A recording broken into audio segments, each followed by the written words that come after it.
Olá, pessoal do oitavo ano. Vamos embora continuar sobre os nossos estudos da economia, da política, da fundação de um dos países mais poderosos do mundo, dos Estados Unidos, né? E desde já, logicamente, estamos estudando esse assunto por conta de sua influência, certo? Na política mundial, na economia mundial, né? Para a gente entender como é que esses caras viraram os grandes, entre aspas, chefes do planeta Terra, né? Por enquanto eles estão perdendo um pouquinho do espaço para os chineses, né? Mas enfim, continuam sendo muito, mas muito poderosos, certo? Então é o seguinte, antes a gente estudou o primeiro a guerra pela independência, né, para eles se livrarem das amarras inglesas. Depois, né, como eles se organizaram, a questão do Destino Manifesto,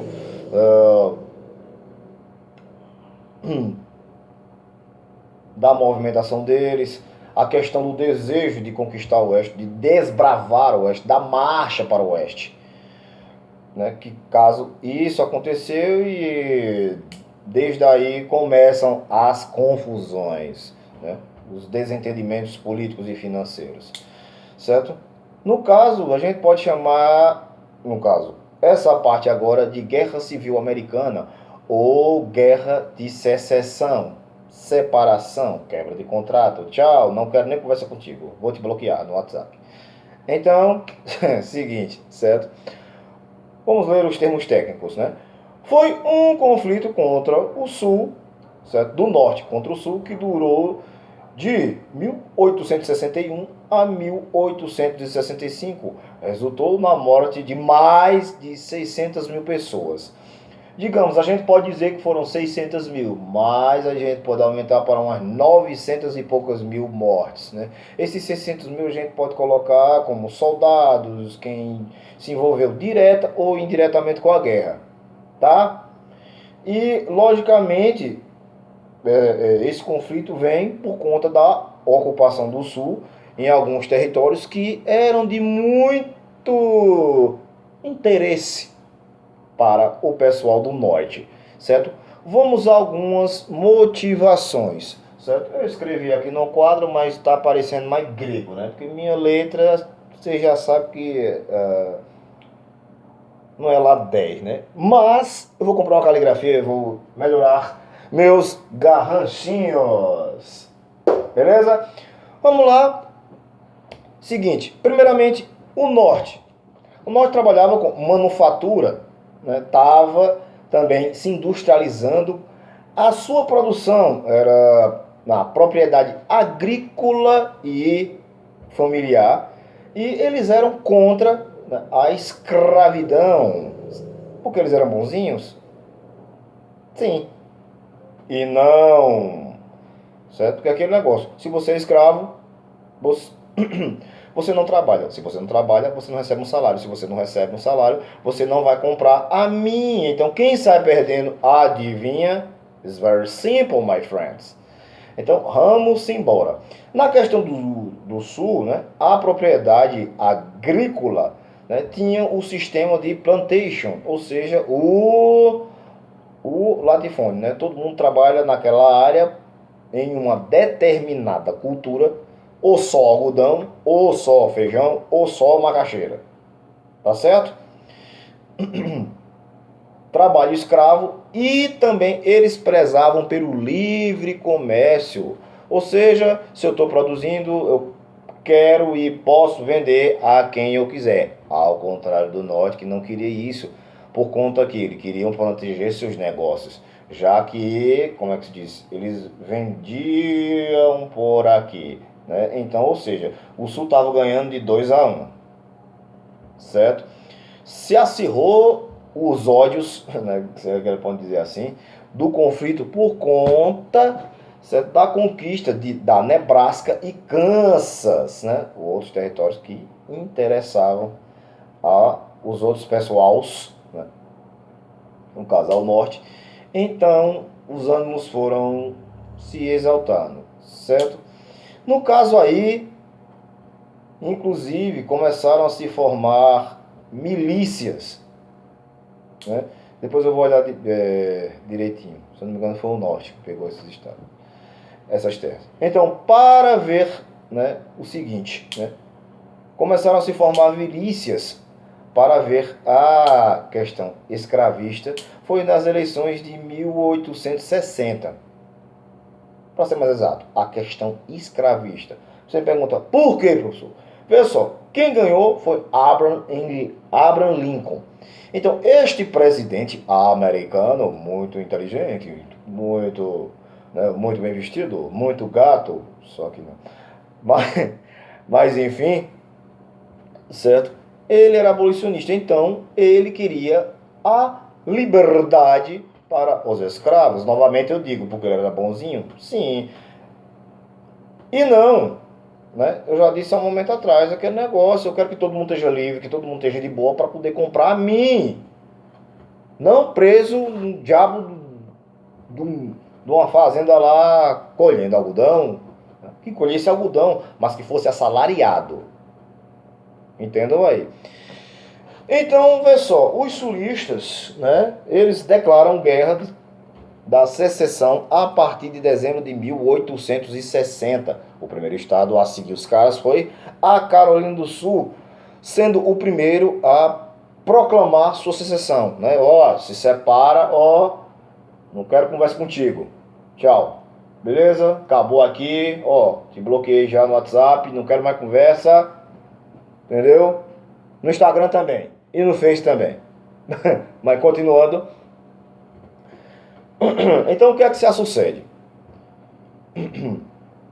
No caso, né, os sulistas, no meio desse buruçu aí, eles acabaram atacando uma base do governo, né, do estado, e expulsando uns soldados que estavam de guarnição. Daí os caras, ih rapaz, o negócio tá sério. Então o presidente Lincoln manda 80 mil soldados para enfrentar os revoltosos da secessão. Certo? Daí que acontece, né? Um conflito violentíssimo. A gente pode dar destaque para as guerras de Gettysburg e Pittsburgh. Vários mortos.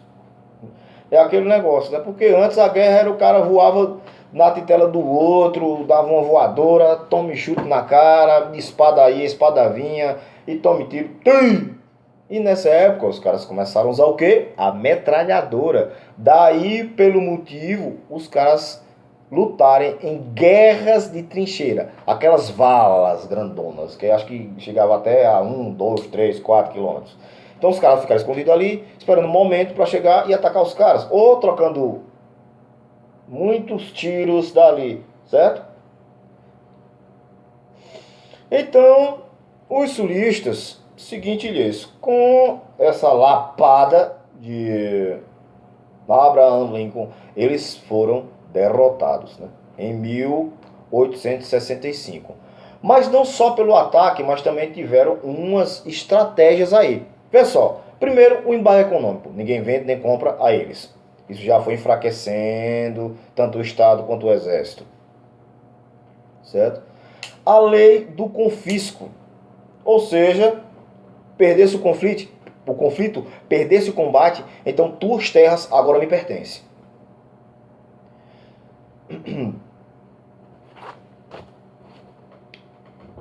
Quarto motivo, a falta de apoio internacional, ou seja, eles esperavam que viesse a ajuda da Inglaterra ou da França ou dos dois, só que isso não aconteceu, certo, pessoal? Outra coisa que eu quero destacar aí é que vocês entendam, certo? A gente está num momento, né, que está acontecendo a revolução, né, industrial, estamos caminhando nesse momento aí para a tecnologia, onde o capitalismo vai ditar ou está ditando as regras. Então todo cuidado é pouco, porque no caso, o Sul queria o livre comércio, queria poder vender a quem ele quisesse, a hora que ele quisesse, da forma que ele quisesse. Então, ou seja, primeiro, se você trabalha com como é que se diz? Primeiro, com agricultura, certo? Ou com alimentos, logicamente você vai ter um lucro certo. Sem vestir, você vive. Sem comida, você não vive. Então é o seguinte, quando o norte ele pede, né, mais impostos para o sul, é porque os caras estavam perdendo lucro. Então ele queria o fim da escravidão para ontem. Ou seja, é uma questão, por exemplo, muitas vezes acontece hoje, determinados produtos que vêm de fora, o governo ele taxa ou subtaxa para que aquele produto que vem de fora, certo, não complique o comércio aqui dentro, porque determinados produtos são fabricados aqui dentro. Então, se aquele produto que vai entrar ele é mais barato, mesmo sendo de baixa qualidade, certo? Ou principalmente se ele for de boa qualidade, então, ou seja, ele vai prejudicar os andajá, então eles vão vender mais do que os produtos daqui. Então, eles procuram manter esse equilíbrio, né? Às vezes, como é que se diz? Eu acho mais protecionismo do que globalização. Bom, enfim, não vamos entrar em discussão. Bom, então, mais ou menos era o caso na época da independência dos Estados Unidos. Alright? Os resultados, vejam só, né? Destruição do sul dos Estados Unidos, né? A abolição da escravidão, como falava na 13ª emenda. E seguinte-lhes, não apenas isso, mas mudou também uma política nos Estados Unidos. Foi lançada a doutrina Monroe, ou seja, América para os americanos. Oh yeah! Certo? Mas para os americanos da América do Norte, para ser mais claro. Tanto é que eles investiram na independência de outros países. Por exemplo, Cuba, para se livrar da Espanha. Aí, Cuba, se libertando da Espanha, a partir de agora, Cuba, né, deve favores aos Estados Unidos, né? E aí, beleza, brother? Tamo junto. Então, agora, que inclusive os Estados Unidos botaram uma base lá, que se chama Guantánamo, ainda hoje tá lá. E outra coisa que, né, essas leis diziam também que os Estados Unidos poderiam intervir a qualquer momento em Cuba caso ameaçasse, né, a independência de Cuba ou os negócios deles, tá certo? Né, que é a emenda Platt.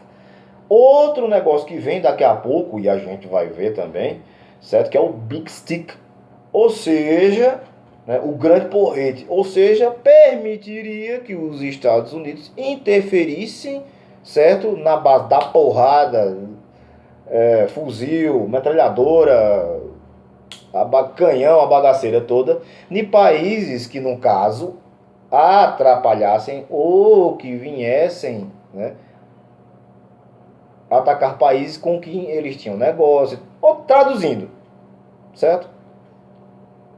Ele não ia perder, entendeu?